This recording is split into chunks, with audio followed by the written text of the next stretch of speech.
A very pleasant good morning, dear readers. Welcome back to my channel, English Mentor. Today, we are going to analyze the editorial of 12th of January. So let us start this editorial in detail. The title of this editorial is Young Knights. Young वैसे होता है teenager वगैरह के लिए आप कर सकते हैं यूज। नाइट्स का मतलब होता है वैसे वॉरियर, लेकिन इस पर्टिकुलर एडिटोरियल में हम इसका मीनिंग लेंगे यंग टैलेंट। यानी कि इंडिया के अंदर जो टैलेंट है उसकी कमी नहीं है, बहुत सारे टैलेंटेड प्लेयर्स हैं ऑन इंडियन चेस। तो इंडियन जो चेस की अगर बात की जाए, शतरंज की अगर बात की जाए, तो इंडिया के अंदर जो टैलेंट है वो बहुत ज्यादा टैलेंट है। सिर्फ उनको क्या चाहिए, उनको इनकरेज करना चाहिए। एट द सेम टाइम उस टैलेंट को टूर्नामेंट मिलनी चाहिए जिससे कि वो ज्यादा से ज्यादा गेम खेल सके और अपना जो टैलेंट है उसको क्या कर सके, रिफाइन कर सके, उसको निखार सके।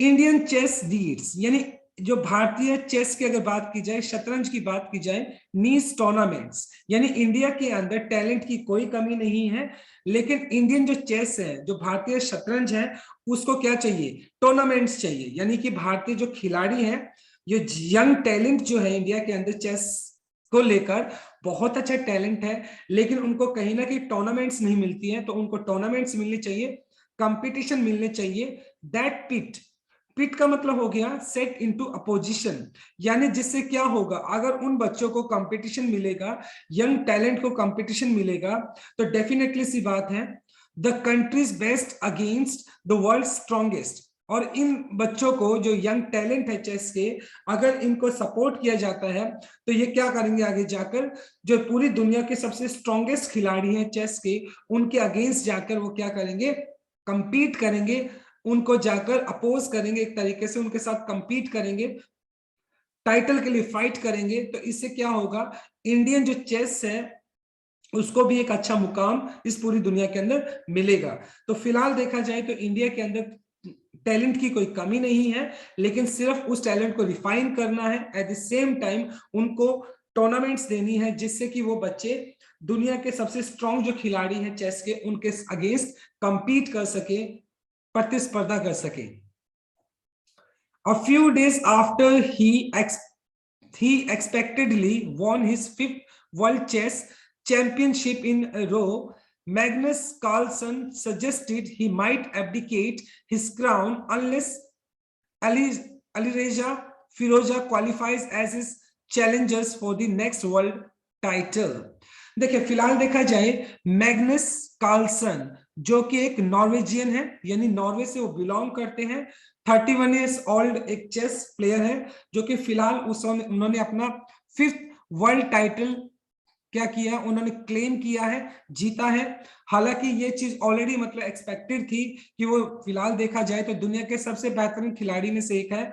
और मैग्नस कार्लसन जो कि नॉर्वे के हैं, उन्होंने अपना फिफ्थ वर्ल्ड चेस चैंपियनशिप को क्लेम किया है। और एट द सेम टाइम उन्होंने इस बात का सुझाव दिया है कि आने वाले टाइम में वो क्या कर सकते हैं, एब्डिकेट। एब्डिकेट का मतलब गिव अप करना, छोड़ देना, हिज क्राउन, यानी उसका जो क्राउन है, वैसे क्राउन क्या होता है, मुकुट होता है, जो नंबर वन मतलब फिलहाल वो प्लेयर बने हुए हैं पूरी दुनिया के अंदर चेस के, तो आने वाले टाइम के अंदर वो अपने क्राउन को छोड़ सकते हैं। क्यों, वो वेट करेंगे कब तक, Alireza Firoza qualifies.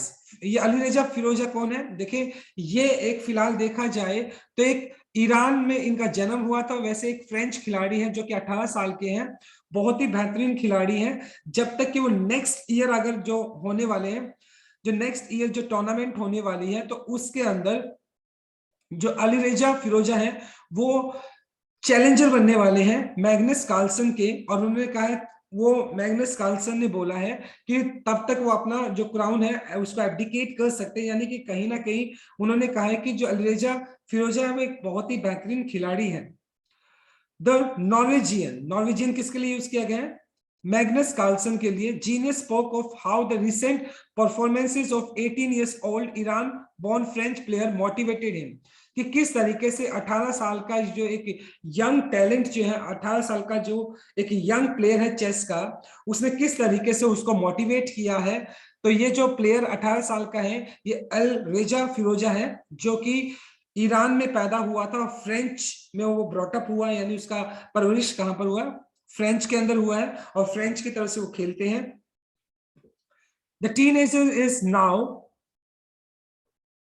Front runner to be Carlsen rival for the next year world title match. और फिलहाल ये जो यंग टैलेंट की बात की गई है, यानी अलरेजा फिरोजा के बारे में कहा गया है कि ये नंबर 1 फिलहाल एक कंपटीटर हैं जो कि कार्लसन को कंपीट करने वाले हैं। राइवल का मतलब कंपीट, एक तरीके से कंपीट करना for the next year world title match. आने वाला जो चेस का वर्ल्ड टाइटल मैच है उसके अंदर अलरेजा फिरोजा जो कि ईरान बोर्न फ्रेंच प्लेयर है, वो कंपीट करने वाले हैं कार्लसन के against. A few years later, कुछ सालों के बाद, an Indian could be facing the world championship across the chessboard in the title match for the first time since 2014। यानी 2014 के बाद कुछ एक्सपेक्टेशन ऐसी लग रही है कि इंडियन जो प्लेयर हैं वो भी क्या कर सकते हैं, वो भी फर्स्ट टाइम वर्ल्ड चैंपियनशिप को क्या कर सकते हैं, वो भी कंपीट कर सकते हैं। तो फिलहाल इंडिया के अंदर जो चेस का जो टैलेंट है वो निकल कर आ रहा है, अच्छे खिलाड़ी हमारे पास, बट उनको कमी किस चीज की, उनको टूर्नामेंट्स नहीं मिल पाती है, जिसकी वजह से वो अपने टैलेंट को रिफाइन नहीं कर पाते हैं। तो एक्सपेक्टेड है कि आने वाले कुछ टाइम के अंदर इंडियन जो चेस प्लेयर्स है वो भी उभर कर आएंगे और कहीं ना कहीं वो वर्ल्ड चैंपियनशिप के अंदर अपना नाम रिकॉर्ड कराएंगे, दर्ज कराएंगे और बहुत अच्छा परफॉर्म करेंगे। It may be no exaggeration. Exaggeration का मतलब हो गया वैसे हाइपरबोले, अतिशयोक्ति। To say that India currently possess का मतलब ऑनरशिप होता है या रखना होता है, keeping the world most exciting group of chess prodigies. Prodigies का मतलब होता है वैसे आप बोल सकते हो जीनियस, राइट। तो फिलहाल इसमें कोई अतिशयोक्ति नहीं होगी कि इंडिया के अंदर अगर पूरी दुनिया के साथ कंपैरिजन किया जाए तो इंडिया के अंदर फिलहाल यंग टैलेंट की कोई कमी नहीं है। इंडिया के पास सबसे ज्यादा यंग टैलेंट है चेस की अगर बात की जाए तो, शतरंज की अगर बात की जाए तो। Players such as Arjun Erigaisi, Arjun नाम का जो प्लेयर है 18 साल का है, निहाल सरीन 17 साल का है, एंड आर प्रज्ञानंद 16 साल के हैं, एंड डी गुकेश 15 साल के हैं, और रौनक सदवानी 16 साल के हैं। तो ये वो यंग टैलेंट है जो फिलहाल इंडिया को अच्छा परफॉर्म कर सकते हैं वर्ल्ड स्टेज के ऊपर, और capable of breaking into the elite of world chess. Elite का मतलब होता है वैसे नोबिलिटी, बहुत ही फेमस जो लोग होते हैं, सेलिब्रिटी टाइप के जो लोग होते हैं उसको एलीट बोलते हैं। यानी कि ये जो पर्टिकुलर ये जो यंग टैलेंट की हमने बात की जिसमें अर्जुन, निहाल, गुकेश, प्रज्ञानंद, रौनक, ये सारे के सारे यंग टैलेंट है जिनसे बहुत ज्यादा एक्सपेक्टेशंस है कि आने वाले टाइम के अंदर ये क्या कर सकते हैं, कैपेबल और इनके अंदर क्षमता है breaking into the elite world chess, यानी कहीं ना कहीं वर्ल्ड चेस के अंदर क्या कर सकते हैं, कंपीट कर सकते हैं, इंडिया को रिप्रेजेंट कर सकते हैं और इंडिया के लिए कहीं ना कहीं ग्रेस ला सकते हैं, इंडिया के लिए एक ऑनर ला सकते हैं। तो कहीं ना कहीं we have lot of expectation from these young talents. हमें बहुत सारी एक्सपेक्टेशन है इन यंग टैलेंट से, बहुत अच्छा परफॉर्म कर रहे हैं और कर भी सकते हैं। लेकिन फिलहाल अगर देखा जाए कमी सिर्फ किस बात की है कि इन यंग टैलेंट को रिफाइन करने के लिए जो टूर्नामेंट्स इनको मिलनी चाहिए वो टूर्नामेंट्स इनको नहीं मिल पाती है। तो कहीं ना कहीं इंडियन गवर्नमेंट को, स्पोर्ट्स अथॉरिटी को इस बात को इंश्योर करना चाहिए कि इन यंग टैलेंट को रिफाइन करने के लिए उनको ज्यादा से ज्यादा टूर्नामेंट प्रोवाइड की जाए जिससे कि वो अपने टैलेंट को रिफाइन कर सके। सो this is a very first slide. Now let us discuss the grammar concept. देखो दैट यहाँ पर आपका रिलेटिव प्रोनाउन हो गया, और रिलेटिव प्रोनाउन से आगे जो भी नाउन या प्रोनाउन दिया होता है वो आपका एंटीसीडेंट होता है, और according to subject verb agreement के हिसाब से देखें तो वर्ब हमेशा एंटीसीडेंट के हिसाब से यूज होती है। तो टूर्नामेंट आपका प्लूरल काउंटेबल नाउन हो गया यहाँ पर, तो इसलिए यहाँ पर देखो पिट आपने यूज किया जो कि प्लूरल वर्ब आपने यूज किया है। इसके बाद देखो माइट आपका वेरी लेस पॉसिबिलिटी को दिखाता है, तो ये एक मॉडल वर्ब है। उसके बाद एब्डिकेट आपने यूज कर लिया जिसका मतलब होता है त्याग देना, गिव अप करना, जो कि V1 है। जनरली मॉडल वर्ब अपने साथ V1 लेकर चलता है, अनलेस आपका एक नेगेटिव कंडीशन को दिखाने वाला एक कंजक्शन है, अनलेस बशर्ते। अगर इसके बाद देखिए ग्रुप आपका नाउन हो गया तो एक्साइटिंग आपका V1 प्लस ING जो कि आपका जीरेंड जो सॉरी प्रेजेंट पार्टिसिपल एडजेक्टिव है, और ये द मोस्ट आपका हो गया, ये आपने यूज कर लिया superlative degree. Capable of, capable अपने साथ ओ प्रेपोजिशन को लेकर चलता है, और उसके बाद आपने ब्रेकिंग यूज कर लिया जो कि आपका जीरेंड है, V1 प्लस आईएनजी जीरेंड आपने यूज किया है। जनरली जितनी भी प्रेपोजिशन होती है वो अपने साथ जीरेंड लेकर चलती है। Now let us move on to our second slide. And there is much promise outside that ones too. और जो फिलहाल हमने देखा, जो प्लेयर्स के हमने नाम किए थे, निहाल हो गया, सिद्धवानी हो गया, प्रज्ञानंद हो गया, तो ये प्लेयर्स तो हैं इंडिया के पास, ये तो टैलेंटेड प्लेयर्स हैं जो कि अच्छा परफॉर्म कर सकते हैं इंडिया के लिए। At the same time there is much promise, promise का मतलब होप, उम्मीद। इसके अलावा भी बंच का मतलब ग्रुप हो गया, इस ग्रुप के अलावा भी बहुत सारे ऐसे टैलेंटेड प्लेयर्स हैं जो कि मतलब इनके अलावा भी इंडिया के पास बहुत सारे टैलेंटेड प्लेयर्स हैं चेस के अंदर, like Bharath Subramaniam who became India's 73rd grandmaster on Sunday at the age of 14। और 14 साल की उम्र के अंदर भारत सुब्रमण्यम जो क्या है 73वें ग्रैंड मास्टर बन चुके हैं, जो कि एक अपने आप में एक बहुत ही रिमार्केबल अचीवमेंट है।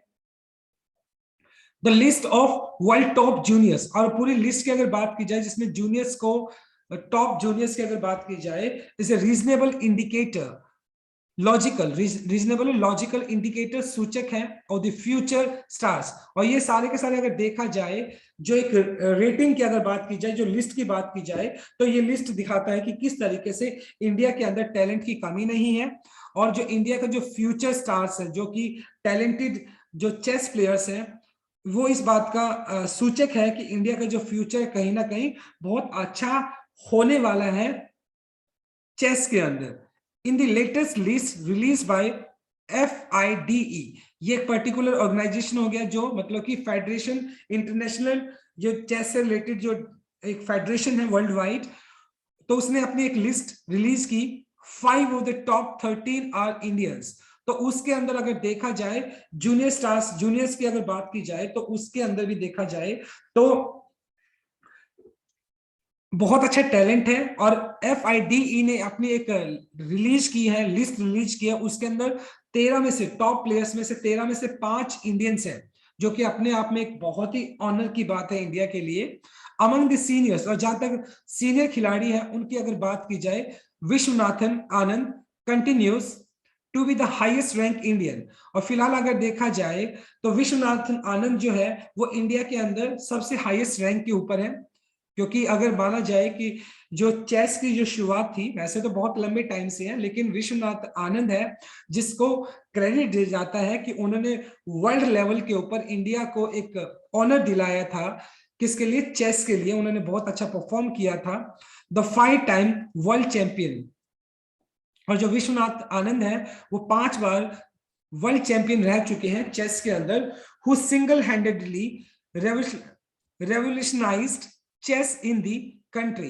रेवोल्यूशनाइज, वैसे रेवोल्यूशनाइज का मतलब होता है क्रांति लेकर आना, बट यहां पर हो गया इंस्पायर्ड। मतलब उन्होंने क्या किया है, सिंगल हैंडेडली, मतलब अकेले दम पर उन्होंने क्या किया, इंडिया के अंदर पूरी चेस को क्या कर दिया है, इंस्पायर करके रख दिया। उनको ही देखकर जो यंग टैलेंट है वो चेस को सीखना चाहते हैं, और वो क्या करना चाहते हैं, चेस को अपना करियर बनाना चाहते हैं। Is the world number 16। और फिलहाल अगर देखा जाए तो विश्वनाथन आनंद है, वो पूरी दुनिया के अंदर देखा जाए तो उनका जो रैंक है 16 नंबर पर है। इंडिया में वो टॉप रैंक के खिलाड़ी है। It is no feat, no feat का मतलब होता है, देखो, नो मीन फीट का मतलब हो गया नॉट वर्दी अचीवमेंट, मतलब एक ऐसा अचीवमेंट जिसको क्या है, जिसकी तारीफ होनी चाहिए। Considering Anand is 52 and keeping him company are 6 other Indians in the top। और कहीं ना कहीं ये जो अचीवमेंट है इंडिया के लिए, ये नॉट वर्दी अचीवमेंट है, क्योंकि अगर टॉप 100 खिलाड़ी में, अगर टॉप 100 खिलाड़ी की अगर बात की जाए चेस के अंदर, तो आनंद तो मतलब 16 नंबर पे है ही, right. Anand is 52 and keeping him, considering Anand is 52 and keeping him company are 6 other Indian in the top 100। तो जो अगर बात की जाए तो आनंद जो टॉप खिलाड़ी की अगर बात की जाए तो आनंद तो है ही एट द सेम टाइम, और उसके साथ 6 इंडियन और भी हैं जो कि उस रैंक के अंदर है। Among countries India is ranked 5th, और पूरी दुनिया के अंदर अगर देखा जाए चेस के अगर रेटिंग्स के हिसाब से देखा जाए तो इंडिया का जो स्थान है चेस के अंदर 5th नंबर पर है। इन द वुमेन लिस्ट, और वुमेन की अगर बात की जाए कोनेरू हम्पी जो कि एक इंडियन चेस प्लेयर है, वुमेन है, इज रैंक 3rd जो कि तीसरे नंबर पर है। एंड दोरोनावाली हरिका 11th, और जो दोरोनिका हरिका है वो 11th नंबर पे। वुमेन अगर बात करता हूं, वुमेन चेस की अगर मैं बात करूं, not many exceptional talent, exceptional का मतलब हो गया स्पेशल, मतलब special talent are coming through among the young girls. मतलब सबसे बड़ा एक चैलेंज ये है कि मतलब अगर बॉयज की अगर देखा जाए तो यंग टैलेंट निकल कर आ रहा है, लेकिन गर्ल्स साइड से वो यंग टैलेंट है, जो स्पेशल टैलेंट है, वो उतना नहीं निकल कर आ रहा है जितना कि एक्सपेक्टेड है, जितना कि निकल कर आना चाहिए। That is one deficiency. Deficiency का मतलब हो गया इनएडिक्वेसी, कमी। The All India Chess Federation would look into, तो ये कहीं ना कहीं एक कमी है जो कि हमारा ऑल इंडिया चेस फेडरेशन है उसको इस मैटर के अंदर देखना चाहिए कि मतलब अगर कंपेरेटिवली स्टडी किया जाए तो जो बॉयज है उसमें टैलेंट कुछ ज्यादा है चेस के अंदर, वहां से ज्यादा टैलेंट निकल कर आ रहा है, जबकि अगर देखा जाए तो वुमेन जो है वहां पर टैलेंट की कमी दिखाई पड़ती है, वहां से चेस के लिए टैलेंट कम निकल कर आ रहा है। तो ऑल इंडिया चेस फेडरेशन को इस डेफिशिएंसी को, इस कमी को देखना चाहिए, इसमें सुधार करना चाहिए और फाइंड आउट करना चाहिए कौन से वो रीजन है जिसकी वजह से गर्ल्स चेस के अंदर नहीं निकल कर आ पा रही हैं। So this is our second slide. Now let us discuss the grammar concept of this slide. देखें, देखो अमंग जो ये होता है वो मोर देन 2 के लिए यूज किया जाता है। वैसे यहाँ पर सीरियस की बात की गई है तो 2 से ज्यादा की बात की गई है। अमंग एक प्रेपोजिशन हो गया आपका। नो मीन फीट, वैसे ये आपका एक फ्रेजल वर्ब की तरह आप यूज कर सकते हो इसको, जिसका मतलब हो गया नॉट वर्दी अचीवमेंट, मतलब एक ऐसा अचीवमेंट जिसको नोट किया जाए। And is ranked, be plus third form आपने यूज कर लिया जो कि आपका पैसिव स्ट्रक्चर है। एंड कुड लुक, कुड आपका मॉडल वर्ब हो गया, उसके बाद आपने लुक यूज कर लिया। जनरली मॉडल वर्ब अपने साथ वी वन लेकर चलता है। Now let us move on to a last slide. The federation also needs to do all it can to ensure that Indian chess retain its momentum। और जो all India federation है, जो chess की जो federation है, उसको भी क्या करना चाहिए, उसको हर वो चीज करनी चाहिए और सुनिश्चित करनी चाहिए कि इंडियन जो चेस है वो रिटेन कर सके, रिसीव कर सके इट्स मोमेंटम। मोमेंटम का पेस, अपनी गति को प्राप्त कर सके। तो कहीं ना कहीं जो ऑल इंडिया चेस फेडरेशन की अगर मैं बात करूं तो उनको हर वो चीज इंश्योर करनी चाहिए, उनको हर वो चीज सुनिश्चित करनी चाहिए जिससे कि जो इंडियन चेस है वो प्राप्त कर सके अपनी गति को, अपने मोमेंटम को। Never has it seen so many gifted youngsters making rapid strides on the global stage at the same time। Strides का मतलब एक तरीके से तेज तेज चलना, फुट स्टेप्स कह सकते हो। तो कभी भी ऐसा नहीं देखा गया कि इतने सारे टैलेंटेड जो गिफ्टेड प्लेयर्स हैं, चेस के प्लेयर हैं, एक साथ making rapid Tej strides on the global stage, यानी जो वैश्विक मंच है वहां पर एक साथ इतने सारे खिलाड़ी इतना अच्छा परफॉर्म कर रहे हैं इंडिया की तरफ से, ऐसा इंसिडेंस पहले कभी भी देखा नहीं गया है, जो कि अपने आप में इंडिया के लिए एक बहुत ही ऑनर की बात है, पॉजिटिव एक साइन है इंडिया के लिए कि किस तरीके से इंडिया के अंदर चेस का जो यंग टैलेंट है वो निकल कर आ रहा है। That they are being trained, और ये जो सारे के सारे यंग टैलेंटेड चेस प्लेयर्स है उनको ट्रेन किया जा रहा है, उनको प्रशिक्षण दिया जा रहा है among others by Anand, one of the most positive development in Indian chess in recent times. और अगर इंडियन चेस की अगर बात की जाए तो रिसेंट टाइम में सबसे पॉजिटिव जो बात है वो ये है कि ये जो यंग टैलेंट है उनको ट्रेन किया जा रहा है, not other than but Viswanath Anand, जो कि अपने आप में एक बहुत ही एक अच्छा कदम है, एक बहुत अच्छी बात है कि जो हमारे विश्वनाथ आनंद जो कि बहुत ही फेमस खिलाड़ी है चेस के, वो उन यंग टैलेंट को ट्रेंड कर रहे हैं, उनको क्या कर रहे हैं, उनको प्रशिक्षण दे रहे हैं। Conducting a few top tier, top tier का मतलब हो गया एक तरीके से top level tournaments that could pit India's best against the world's strongest in addition to world strongest. और अगर मतलब इस बात को कंसीडर किया जाए कि कुछ टॉप लेवल टूर्नामेंट्स कराई जाए इंडिया के अंदर, जिससे क्या होगा, दैट कुड पिट, पिट का मतलब सेट इनटू अपोजिशन, मतलब कंपीट करने के लिए तैयार करना। तो इससे क्या होगा, जो इंडिया के यंग टैलेंट है उनको तैयार किया जा सकता है किसके अगेंस्ट, जो वर्ल्ड के सबसे स्ट्रॉन्गेस्ट खिलाड़ी हैं चेस के अंदर, उनके अगेंस्ट कंपीट करने के लिए इंडिया के यंग टैलेंट को तैयार किया जा सकता है। लेकिन उस यंग टैलेंट को टूर्नामेंट तो मिलनी चाहिए। In addition to this large number of open events, और मतलब ये जो ओपन इवेंट्स होते हैं चेस के लिए, दैट आर ऑलरेडी देयर, ये ऑलरेडी एग्जिस्ट करते हैं, is something that administrator have to do on regular basis. और कहीं ना कहीं जितने भी एडमिनिस्ट्रेटर्स हैं, जो फेडरेशन के जितने भी एडमिनिस्ट्रेटर्स हैं चेस फेडरेशन के, उनको इसको रेगुलर बेसिस पे कराना चाहिए।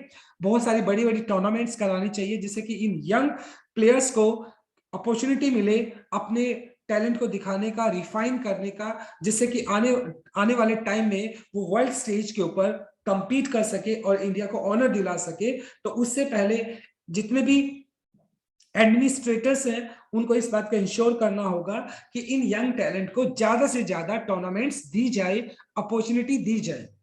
एट प्रेजेंट फिलहाल देखा जाए, देयर इज ओनली वन, फिलहाल सिर्फ एक ही ऐसी मतलब अपॉर्चुनिटी मिलती है इन यंग टैलेंट्स को, that too thanks to Tata Steel. यानी टाटा स्टील क्या करती है, एक टूर्नामेंट ऑर्गेनाइज कराती है चेस के लिए।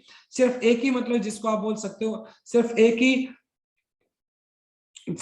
ही पर्टिकुलर कंपनी है जो कि इस तरह की इवेंट को ऑर्गेनाइज कराती है, बल्कि दूसरी भी जो कंपनियां हैं, जो पर्टिकुलर जो कंपनी है, ऑर्गेनाइजेशंस हैं, उनको क्या करना चाहिए, चेस को प्रमोट करने के लिए इस तरह के टूर्नामेंट्स कराने चाहिए। Chess has recently become more mainstream. Mainstream का मतलब हो गया वैसे कन्वेंशनल, मुख्य धारा कह सकते हो इन इंडिया। तो फिलहाल अगर देखा जाए तो इंडिया के अंदर क्रिकेट वगैरह को ज्यादा अहमियत दी जाती है, लेकिन इसके एट द सेम टाइम अब जो चेस है वो धीरे धीरे मेन स्ट्रीम का हिस्सा बन रहा है, यानी मुख्य धारा का हिस्सा बन रहा है। चेस के अंदर भी काफी मतलब इंप्रूवमेंट दिखाई पड़ रहा है। चेस भी बहुत लोग उसको प्रेफर करते हैं खेलना, और चेस भी मेन गेम्स के अंदर उसको इंक्लूड किया जाने लग गया है। The huge increase in popularity of live streams of chess events suggests even better days are ahead। और फिलहाल अगर देखा जाए तो चेस की जो पॉपुलैरिटी है, उसकी जो प्रसिद्धि है, पॉपुलर हो रहा है चेस बहुत ज्यादा।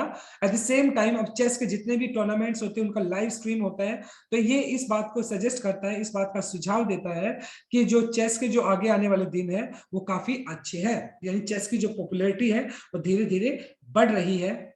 इफ देयर इज टाइम, अगर एक समय की बात की जाए, टू टैप, टैप का मतलब जेंटल पुश, हल्का सा पुश करना, to huge potential of the game, मतलब ये जो गेम के अंदर पोटेंशियल है, द ह्यूज पोटेंशियल, पोटेंशियल मतलब टैलेंट कह सकते हो ऑफ द गेम, मतलब जो अगर हमारे पास इंडियन जो टैलेंट है चेस के अंदर, जो यंग टैलेंट है, उसको हल्का सा क्या करने की जरूरत है, पुश करने की जरूरत है। In the country where it originated, originated का मतलब है इमर्स, पैदा होना, 15th centuries ago, यानी 1500 साल पहले ये जो चेस है वो इंडिया के अंदर स्टार्ट हुआ था।